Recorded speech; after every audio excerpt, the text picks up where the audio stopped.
नमस्कार। वक्त हो गया है उत्तराखंड की खबरों का। आपके साथ मैं हूं अपर्णा मौजम। सबसे पहले बात करेंगे बड़ी खबर की। तो नैनीताल हाईकोर्ट ने जेल अधीक्षकों को लेकर बड़ा फैसला दिया है। जिला जेल का चार्ज जेल अधीक्षकों के बजाय पुलिस अधिकारियों को दिए जाने के मामले में हाईकोर्ट ने सरकार के आदेश को गैर संवैधानिक करार दिया है और आदेश को निरस्त कर दिया है। साथ ही चीफ जस्टिस कोर्ट ने सरकार को आदेश दिया है कि जेल अधीक्षकों के पद खाली पड़े हैं, उन्हें पदोन्नति या फिर सीधी भर्ती से करें।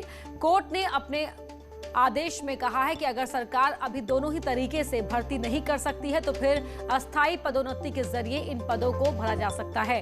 असल में 12 फरवरी को सरकार ने आदेश जारी कर जेल का भी चार्ज पुलिस अधिकारियों को दे दिया था। इसका हाईकोर्ट में चैलेंज किया गया था। उनके द्वारा इस आधार पर चैलेंज किया गया था कि अगर पुलिस विभाग को ही जेलों की व्यवस्था का दायित्व दे दिया गया तो फिर पुलिस अभिरक्षा और जेल अभिरक्षा में कोई अंतर नहीं रह जाएगा। और बात करते हैं कोरोना संक्रमण की। तो राज्य में लगातार कोरोना बढ़ रहा है और दून सचिवालय में भी इससे हड़कंप है।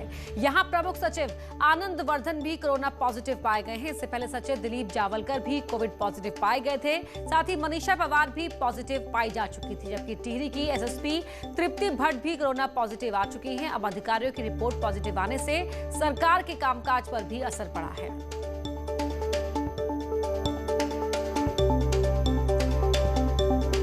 चंपावत की बात करें तो यहां चंपावत के सीडीओ राजेंद्र सिंह रावत और डीएफओ मयंक शेखर झा भी कोरोना पॉजिटिव निकल आए हैं और दोनों को ही आइसोलेशन पर भेज दिया गया है। जिले में भी लगातार कोविड के केस बढ़ रहे हैं।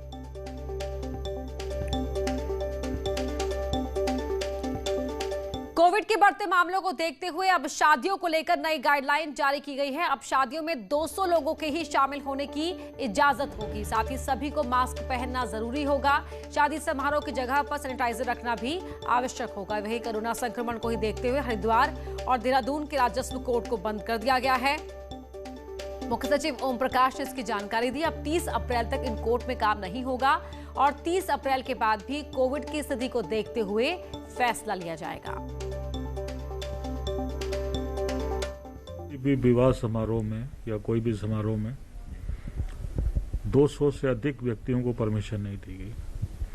तो संख्या जो है विवाह समारोह में 200 तक सीमित रहेगी और सबके लिए मास्क पहनने की अनिवार्यता होगी। सोशल डिस्टेंसिंग का पालन करना होगा। नैनीताल में भी कोरोना तेजी से फैल रहा है। 9 अप्रैल को भेजी गई रिपोर्ट में 9 लोगों में कोरोना की पुष्टि हुई। तो वहीं आज रैपिड एंटीजन टेस्ट में भी 8 लोगों की रिपोर्ट पॉजिटिव आई है। 2 दिन पहले हुए हाईकोर्ट में बार एसोसिएशन चुनाव अधिकारी के कोविड पॉजिटिव आने से हाईकोर्ट के वकीलों में हड़कंप मचा हुआ है। तो स्वास्थ्य विभाग संपर्क में आए लोगों से अपील कर रहा है कि वो अपना टेस्ट करवाएं। कॉन्टैक्ट वालों से यही अपील है कि वो अपने घरों पर रहें और जो भी उनके संपर्क में लोग आए हैं उनको टेस्ट के लिए प्रेरित करें। और जहां पर माइक्रो कंटेनमेंट 3-4 लोगों से ज़्यादा आ रहे हैं वहां पे हम घर में जाके भी सैंपलिंग कर रहे हैं। टिहरी जिले में एक बार फिर कोरोना संक्रमण के मामले लगातार बढ़ रहे हैं। तो वहीं टिहरी झील बोट यूनियन की लापरवाही इस खतरे को और बढ़ावा दे रही है। टिहरी झील में अन्य राज्यों और शहरों से घूमने टूरिस्ट पहुंच रहे हैं, लेकिन टिहरी झील बोट यूनियन द्वारा कोविड की गाइडलाइन को फॉलो नहीं करवाया जा रहा। हालांकि बोट यूनियन कोविड गाइडलाइन के पालन कराने के दावे कर रहा है। जो स्टेट की कोविड की गाइडलाइन है उसी हिसाब से हम चल रहे हैं कि स्टेट की उत्तराखंड स्टेट ने जो करा है कि वहाँ बॉर्डर पे जितने भी बाहर का टूरिस्ट आ रहा है उनकी बॉर्डर पे 72 घंटे पहले उनकी कोविड जरूरी है और वहाँ पे बॉर्डर पे चेक होके और फिर वो स्टेट के अंदर सब जगह आ रहे हैं। और पहले तो मास्क को सबसे पहले जरूरी है कि मास्क तो चाहिए। ऊपर से सैनिटाइजर हर बोट वाला अपने पास रखे, अपनी जेब में भी रखे, क्योंकि ये अब ऐसा टाइम आ गया है कि अब हमें अपनी सुरक्षा खुद ही करनी है।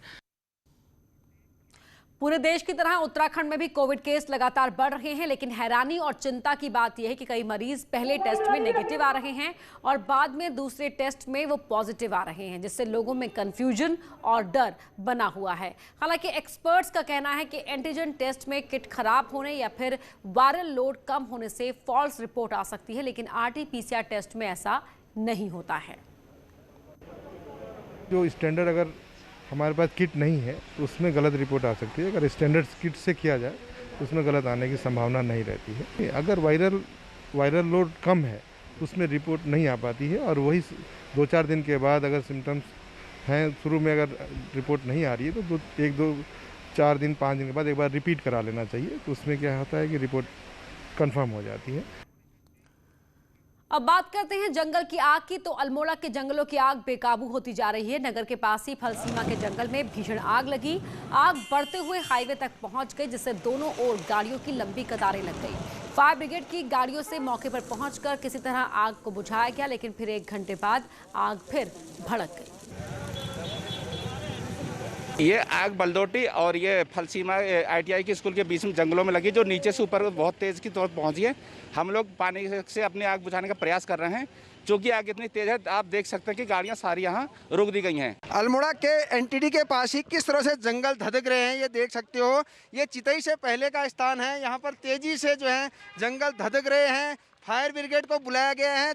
दोनों तरफ से वाहनों की बड़ी लंबी कतार लग गई है। किसी को हिम्मत नहीं हो रही कि इस धुएं में किस तरह से जो है गाड़ी को पार किया जाए। फायर ब्रिगेड वाले पहुंच के जो है पानी डालने का प्रयास कर रहे हैं, लेकिन अभी भी जो है आग पे काबू पाना बहुत मुश्किल लग रहा है। किशन जोशी, न्यूज़ 18 अल्मोड़ा। वहीं कोटद्वार के यमकेश्वर में जंगल की चपेट में आने से एक स्कूल में भारी नुकसान हुआ है। स्कूल में लगी कुर्सी और टेबल जलकर खाक हो गए।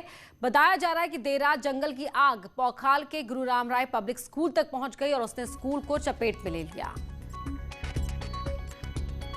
मैंने स्पष्ट रूप से कहा है कि कोई भी कहीं भी एक जंगल में आग लगती है तो जितने स्थानों पर आग लगती है उतने मुकदमे दर्ज होने चाहिए, जिससे कि किसी की एक थोड़ी सी लापरवाही हमारे लाखों पेड़ों को, हमारे लाखों जीव जंतुओं को स्वाह कर देता है। इसलिए इस पे हम कोई ढिलाई करने के लिए तैयार नहीं। जय जय शंभू शंख बजे घड़ियाल बजे, भक्त चले हैं साधु चले हैं, चले अखाड़े गृहस्थ चले हैं, नागा मिलने शंभु से आतुर कुंभ चले हैं, कुंभ चले हैं। चलो कुंभ चलो, चलो कुंभ चलो। आयोजक हैं ल्यूपी safe hand sanitizer, wipes and spray. अब बात महाकुंभ की। हरिद्वार कुंभ में आज सोमवती अमावस्या का दूसरा शाही स्नान संपन्न हो गया। शाम 4 बजे तक 28 लाख से ज्यादा श्रद्धालु आस्था की डुबकी लगा चुके थे। माना जा रहा है कि रात तक आंकड़ा 35 लाख तक पहुंच सकता है। आज सभी 13 अखाड़ों ने आस्था की डुबकी लगाई। सबसे पहले निरंजनी अखाड़ा, फिर जूना अखाड़ा, फिर दूसरे अखाड़ों ने गंगा स्नान किया। रथ पर सवार होकर साधु सन्यासी अपने पूरे दलबल के साथ शाही स्नान के लिए हरिद्वार के गंगा घाट पहुंचे। शाही सवारी के साथ चल रहे महामंडलेश्वर अपने गणों और शिष्यों के साथ गंगा स्नान के लिए पहुंचे। तो वहीं शाही स्नान के दौरान सबसे अलौकिक तस्वीर तब दिखी जब संतों पर हेलीकॉप्टर से फूलों की बारिश की गई।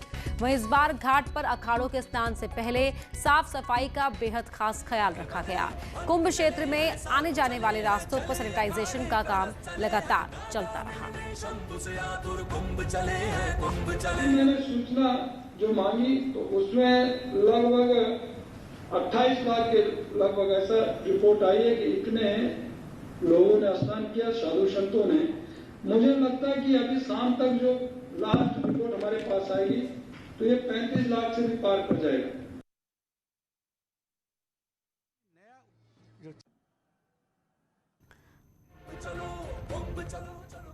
अब आपको अखाड़ों के स्नान की 5 तस्वीरें दिखाते हैं। निरंजनी, जूना, किन्नर, महानिर्वाणी और बैरागी अखाड़ों से जुड़े संत स्नान के लिए पहुंचे। आप ये तस्वीरें देख सकते हैं किस तरह से यहाँ पर शाही स्नान में इन अखाड़ों ने भाग लिया। सबसे पहले निरंजनी अखाड़े के साधुओं ने यहाँ पर स्नान किया।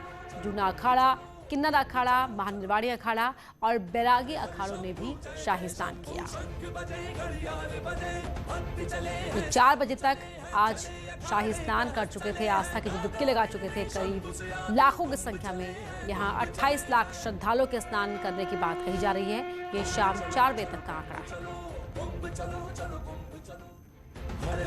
वहीं शाही स्नान पर मेला प्रशासन की चूक से बड़ा टकराव होने से बच गया। बड़ा उदासीन अखाड़ा और नया उदासीन अखाड़े की पेशवाई टकराव से बची। असल में चंडी घाट फ्लाईओवर पर बड़ा उदासीन अखाड़े के संतों को रोका गया था, लेकिन ठीक पीछे नया उदासीन अखाड़े की पेशवाई भी पहुंच गई।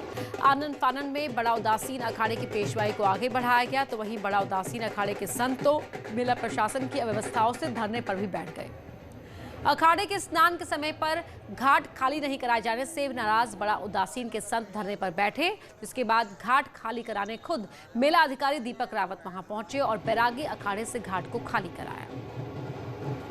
और कई बार ऐसा हो जाता है कि श्रद्धालु गणों की या अन्य अनुयायियों की संख्या ज़्यादा रहती है और उसमें टाइम मैनेजमेंट को लेके हम उतना एक कुशन फैक्टर रखते हैं, फ्लेक्सिबिलिटी रखते हैं। तो वो फ्लेक्सिबिलिटी क्योंकि उसके अंदर इनबिल्ट थी, इसीलिए हमारा जो ओवरऑल जो टाइमिंग है वो उसके अंदर हमने शाही स्नान को संपन्न करा लिया। जहाँ तक रूठने की बात है तो ये हमारे लिए आशीर्वाद है और उसको आशीर्वाद स्वरूप लेते हैं। हमने बड़े प्यार से आपको मनाया और स्नान करवाया। मौनी अमावस्या के मौके पर आज हर की पैड़ी पर अद्भुत नजारा दिखा। सूरज के चारों ओर इंद्रधनुषी रंग में आकृति बनी जो कुंभ कलश की तरह दिखाई दे रही थी। कई लोग इसे सोमवती अमावस्या पर अद्भुत संयोग बता रहे हैं।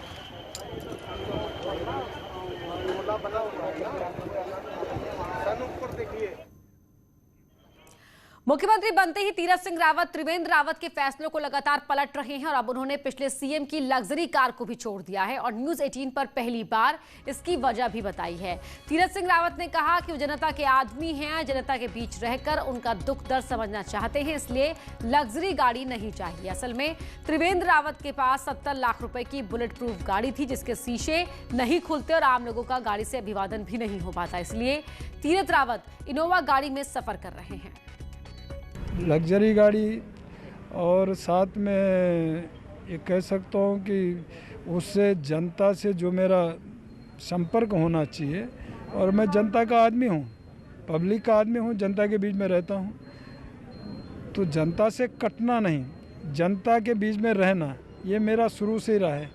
और मुझे जब लगा तो मैंने वो गाड़ी छोड़ी है, सामान्य गाड़ी पकड़ी है, क्योंकि मैं चाहता हूं कि मैं जनता के बीच में रहूं, बना रहूं और उनके दुख दर्द को समझूं और जानूं, और वो क्या चाहते हैं वो कम से कम मैं तो समझूं, वो तभी समझूंगा जब उनके बीच में रहूंगा। अल्मोड़ा के सल्ट उपचुनाव के लिए पोस्टल बैलेट के लिए मतदान हो गया है। विधानसभा में वरिष्ठ नागरिकों, दिव्यांगों के लिए 12D फॉर्म भरा गया था। निर्वाचन आयोग ने 7 अप्रैल से 11 अप्रैल तक सल्ट विधानसभा में 546 लोगों को चिन्हित किया था, जिसमें से 484 लोगों ने मतदान कर दिया है। अब 2 मई को पोस्टल बैलेट की मतगणना की जाएगी। ये प्रक्रिया पहली बार लागू की गई है। सल्ट विधानसभा उपचुनाव में बीजेपी और कांग्रेस में कड़ी टक्कर है। दोनों ही दलों ने दलित वोटों पर फोकस किया हुआ है क्योंकि यहां दलित वोट निर्णायक नजर आ रहा है। लगभग 96,000 मतदाताओं वाली सल्ट विधानसभा में करीब 15% दलित मतदाता हैं। ऐसे में दलित वोटर एक महत्वपूर्ण फैक्टर है। माना जा रहा है कि ये वोट जिसकी ओर जाएंगे उसकी जीत लगभग तय है। बीजेपी की तरफ से कैबिनेट मंत्री यशपाल आर्य ने मोर्चा संभाला और वो लगातार दलित सम्मेलन का आयोजन कर दलितों को रिझाने का काम कर रहे हैं। मुझे पूरा विश्वास है कि इस चुनाव में भी शिल्पकार समाज संभवतः पहली बार इतना एकजुट होगा और भारतीय जनता पार्टी के पक्ष में मतदान करेगा। वहीं कांग्रेस की तरफ से राज्यसभा सांसद प्रदीप टमटा ने कमान संभाल रखी है। उन्होंने भी सल्ट में डेरा डाला हुआ है। वो भी जगह जगह जाकर दलितों में अपनी पैठ बनाने की कोशिश कर रहे हैं। लोगों ने ये कहा कि जब यशपाल आर्य यहाँ के मंत्री थे, कांग्रेस कार्यकाल में भी थे और बीजेपी के कार्यकाल में थे, तब तो हमने उनकी शक्ल कभी नहीं देखी और आज वोट बटोरने के लिए वो यहाँ पर आए। दलित समाज का वोट है वो कांग्रेस की पृष्ठभूमि का वोट है, वो हमसे कभी इतर नहीं जा सकता है। और मैं अगर ये कहूँ तो कोई अतिशयोक्ति नहीं होगी कि दलित और कांग्रेस का चोली दामन का साथ है जिससे कभी अलग नहीं किया जा सकता है। सल्ट उपचुनाव में बीजेपी और कांग्रेस दोनों ने अपनी ताकत झोंक रखी है और चुनाव जीतने के लिए दलितों को अपने पक्ष में करना बेहद जरूरी है। अब कौन दलितों को अपने पक्ष में कर पाएगा ये तो 2 मई को ही पता चल पाएगा। न्यूज 18 के लिए सल्ट से गोविंद पाटनी की रिपोर्ट। चंपावत में न्यूज 18 की खबर का असर हुआ है। हमने कल खेतीखान इलाके में सड़क बनने के साथ ही डामर उखड़ने का एक वीडियो भी दिखाया, जिसमें एक उंगली से ही सड़क का डामर ये आसानी से उखाड़ा जा रहा है। वीडियो में सड़क निर्माण करा रहे संस्था के अधिकारी भी दिख रहे हैं। PMGSY द्वारा बनाई जा रही सड़क की गुणवत्ता के सवाल खड़े होने के बाद डीएम ने विभाग को जांच रिपोर्ट देने के निर्देश दिए हैं। एक सड़क है खेतीखान क्षेत्र में जो टापनीपाल से लेकर मूंगी विरोड़ा की रोड है, जिसमें क्वालिटी का कुछ इश्यूज वीडियो वायरल चल रहा है। इसमें एक्शन PMGSY को जांच करने के आदेश निर्गत किए जा रहे हैं। तो जैसे भी जांच आएगी उसके हिसाब से आवश्यक कार्रवाई की जाएगी। नैनीताल से बड़ी खबर आपको बता रहे हैं, जहां उत्तराखंड हाईकोर्ट को 19 अप्रैल तक के लिए बंद कर दिया गया है। कोरोना संक्रमण के बढ़ते मामलों के चलते हाईकोर्ट को बंद किया गया है। इस दौरान हाईकोर्ट में सैनिटाइजिंग का काम किया जाएगा। कुछ